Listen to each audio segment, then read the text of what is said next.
اعوذ باللہ من الشیطان الرجیم بسم اللہ الرحمن الرحیم الحمد للہ رب العالمین الصلاة والسلام علی اشرف الانبیاء والمرسلین ابی القاسم محمد المصطفیٰ وعلی آلہ الطیبین الطاہرین المعصومین۔ حضور اکرم حضرت محمد مصطفیٰ صلی اللہ علیہ وآلہ وسلم کا جب ملکۃ العرب حضرت خدیجہ الکبریٰ سلام اللہ علیہا سے عقد مبارک ہو چکا، اس کے بعد آپ کی ایک عبادت کا دور شروع ہوتا ہے جس میں آپ کا اپنی قوم سے روحانی فاصلہ جو ہے وہ بڑھتا چلا گیا، گویا کہ مکہ اور مکے کا معاشرہ آپ کو اذیت اور تکلیف دینے لگا۔ آپ مکہ کے اطراف میں پہاڑوں کی طرف چلے جاتے اور وہاں پہ خدا سے راز و نیاز کرتے، غور و فکر کرتے، تفکر کرتے، تدبر کرتے۔ حضور اکرم صلی اللہ علیہ وآلہ وسلم، یہ وہ وقت ہے کہ جب حضرت علی علیہ السلام کے علاوہ اور جناب خدیجہ الکبریٰ سلام اللہ علیہا، جناب ابو طالب علیہ السلام اور آپ کے چاروں بیٹوں کے علاوہ کوئی آپ کا ساتھ دینے والا نہیں تھا۔ حضور اکرم صلی اللہ علیہ وآلہ وسلم جب بھی ماہ مبارک آتا تو پورا رمضان کے شروع میں ہی چلے جاتے مکہ کے پہاڑوں میں، جسے آج کل جبل نور کہا جاتا ہے، کوہ ہیرا، وہاں پہ پورا ماہ مبارک رمضان وہاں پہ گزارتے۔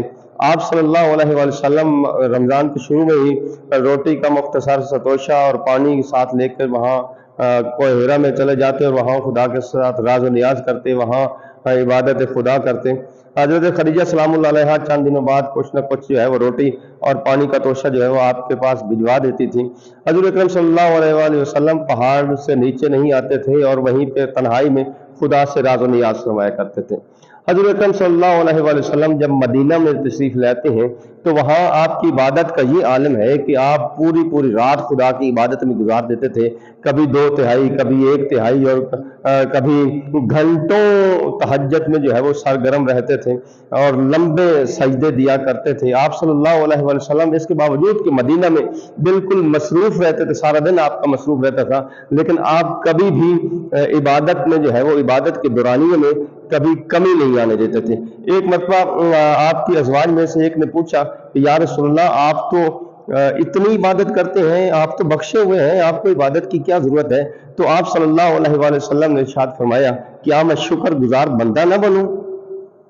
آپ صلی اللہ علیہ وآلہ وسلم ماہ مبارک کے آخری عشرے میں بستر لپیٹ دیا کرتے تھے اور اعتکاف بیٹھا کرتے تھے، مسجد میں پورے خدا سے راز و نیاز کرتے تھے۔ آپ کی عبادت بحث کے لالچ میں نہیں تھی اور نہ ہی جہنم کے خوف سے تھی، بلکہ ایک شکر گزاری کے نتیجے میں تھی۔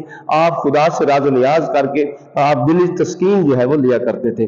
آپ صلی اللہ علیہ وسلم جہاں اتنی عبادت کیا کرتے تھے، وہاں دوسروں کو فرمایا کرتے تھے کہ آپ کے لیے ضروری ہے کہ آپ ہر ماہ میں 3 جو ہے وہ روزے رکھ لیا کریں۔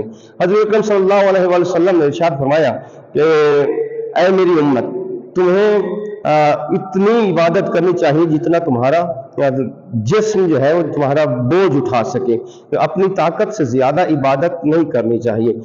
اگر اپنی طاقت سے زیادہ جسم پر بوجھ ڈالو گے تو اس کے برے اثرات نظر آئیں گے۔ آپ رہبانیت اور گوشہ نشینی کے سخت مخالف تھے۔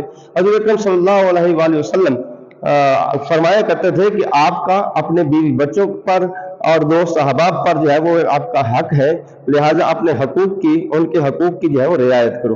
حضرت اکرم صلی اللہ علیہ وآلہ وسلم ہمیشہ عبادت خدا میں گزارتے، حتیٰ کہ قرآن کی آیت نازل ہوئی کہ اے رسول، اپنی عبادت جو ہے وہ کم کر دے، یعنی اتنی عبادت کیا کرتے تھے اللہ کے رسول صلی اللہ علیہ وآلہ وسلم۔ لہٰذا ہمیں چاہیے کہ ہم آپ صلی اللہ علیہ وآلہ وسلم کی سیرت اور سنت پر عمل کرتے ہوئے اتنی تو کم از کم عبادت کریں کہ اپنے واجبات ادا کر سکیں اور محرمات سے جو ہے وہ ان کو ترک کر سکیں۔